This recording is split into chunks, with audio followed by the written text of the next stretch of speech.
Y como cada semana, no puede faltar en la columna teatral una nota sobre teatro. Y tenemos en esta oportunidad, vamos a hablar de un clásico en el mundo del teatro, como es El conventillo de la Paloma de Alberto Vacarezza. El pasado 3 de febrero se lanzó por cuarta temporada en el Teatro Colonial, que tema aparte, el lugar está dentro, el Teatro Colonial está dentro del casco histórico porteño, es una reliquia que hay que conservarla, y cómo se conservan estos lugares asistiendo. Tenemos en línea a Adrián Di Stefano, que es el director del Conventillo de la Paloma. Adrián, muchas gracias por esta comunicación telefónica. Graciela Soto, en el espacio de Sin Red, te da la bienvenida. ¿Cómo estás? ¿Qué tal, Graciela? Un gusto enorme poder escucharte. Cuarta temporada del Conventillo de la Paloma. Sí, así es, una obra que por supuesto tiene un prestigio no solo nacional sino internacional, es tal vez un símbolo del teatro argentino, de un género como el sainete que por naturaleza es casi nuestro, ¿no? Un desprendimiento del género de la zarzuela española que por supuesto tuvo mucho que ver con un momento histórico muy particular nuestro, como fue la inmigración y la mezcla con lo porteño, ¿no? Realmente un paisaje muy pintoresco de uno de los autores más significativos de nuestro teatro, ¿no? Efectivamente, vos te referiste que es una obra clásica, es una obra que ha sido muchas veces representada, que ahí se puede ver realmente parte de la historia porteña, de los inicios, cómo se construyó el porteño hoy tiene que ver con todo esto, con esta construcción de lo que fue la inmigración. Realmente un momento histórico muy importante en nuestra historia, a tal punto que inclusive el conventillo real de donde se inspiró el autor todavía existe en la zona de Villa Crespo, y por supuesto el valor que tuvo para nuestro país la gran inmigración de mediados del siglo pasado, antes de mediados, 1930, en donde los turcos, los gallegos, los tanos se mezclaron con lo porteño y por supuesto a través de una pincelada muy graciosa que el autor nos presenta y que por supuesto se mantiene vigente a través del tiempo. Hoy, si se quiere, la inmigración tal vez ya no es de lo europeo, es más de lo americano, pero fíjate que es una obra que nosotros tuvimos oportunidad de llevarla inclusive a escena para estudiantes que de alguna manera no solo podían ver el valor social de la obra, sino al mismo tiempo lo histórico y lo que tanto tuvo que ver con nuestra historia, ¿no? Y que por supuesto, de alguna manera creo que hoy no hay un argentino que no tenga algún descendiente italiano, español o mucho de lo que de alguna manera forjó lo que fue el símbolo de esta obra, ¿no? Tal cual. Adrián, ¿cómo se hace para no repetirse? Porque vos ahora ya arrancás tu cuarta temporada, evidentemente es una obra que convoca, pero también ha sido una obra muy representada. Vos como director, cuando vas a ponerte a trabajar en una obra como esta, ¿en qué punto te fijás para no repetirte ni vos en esta cuarta temporada, ni a otros directores? Fundamentalmente, y siempre me pasó mucho, hice muchos clásicos y siempre tuve como metodología no fijarme, no mirar, no leer, no tener como punto de referencia ninguna versión anterior que se pudiera hacer y dejarme llevar por el estímulo que me presenta la obra, el texto, la palabra del autor y tratar de llevarlo a escena con la mayor imaginación posible.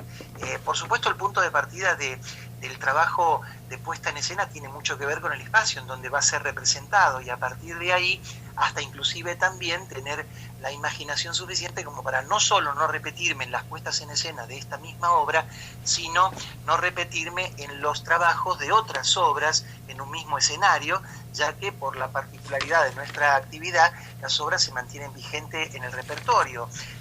Entonces, obviamente, lo que trato siempre de hacer es tener un papel en blanco, imaginarme lo que el autor propone y a partir de ahí dejarme llevar por la inspiración. Algo tan difícil de explicar como una inspiración que por supuesto nace a partir de lo que se me va ocurriendo a partir de la obra teatral, ¿no? Tal cual.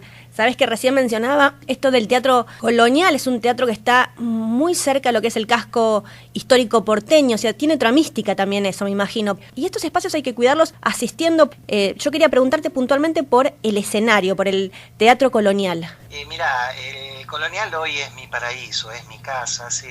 Desde el año 85 que estoy a cargo del teatro y te imaginás que por supuesto hablar del Colonial es casi como hablar de mi historia de los últimos 33 años en mi actividad teatral.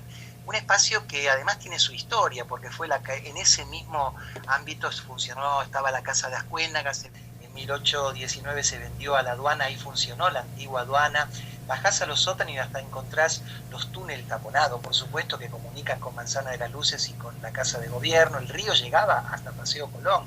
O sea que es un lugar que tiene su historia, y un teatro además que también tiene más de 70 años, fue reconstruido al estilo colonial en 1946. Más de la tercera parte del teatro estuvo acá a mi cargo, entonces te imaginas que es un espacio que lo siento como mi casa, ¿no? Mi paraíso, como te dije antes. Claro.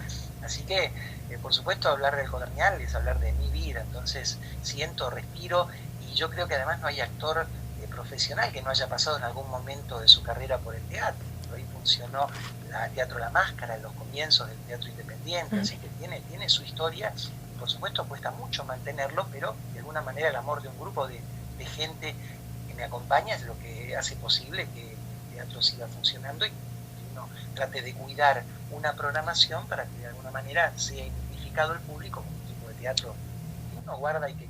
Adrián, entonces todos los sábados a partir de las 21 horas, la cuarta temporada del Conventillo de la Paloma. ¿Por qué motivo el público tiene que asistir a ver el Conventillo de la Paloma?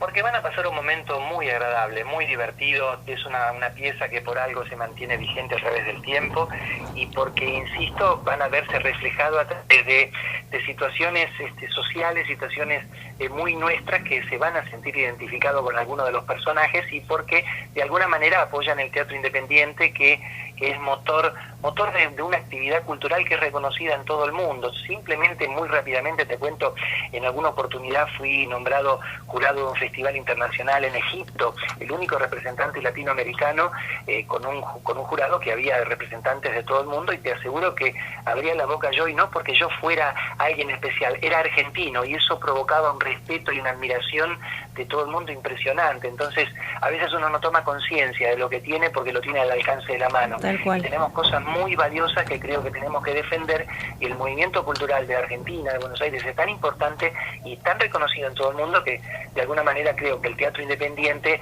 es un movimiento muy importante dentro de esa actividad teatral, y yo creo que este es un espacio que tiene su historia, que nació prácticamente el teatro independiente en este lugar, como en otros lugares significativos, y que apoyando con su presencia de alguna manera no hacen más que colaborar con la fuerza del teatro, que es la palabra del pueblo, ¿no? Ya está todo dicho, el público está invitado todos los sábados de febrero, cuarta temporada en el Teatro Colonial, Paseo Colón 413, esquina Belgrano. Es un lugar exquisito para ir. Quienes quieran ver un poco de historia a través del teatro y pasar un momento ameno, el Conventillo de la Paloma de Alberto Bacareza, dirigido por el señor Adrián Di Stéfano, que pasó por el aire de Sin Red. Muchas gracias, Adrián, por esta comunicación telefónica. Al contrario, vos, Graciela, un beso grande. Muchas gracias.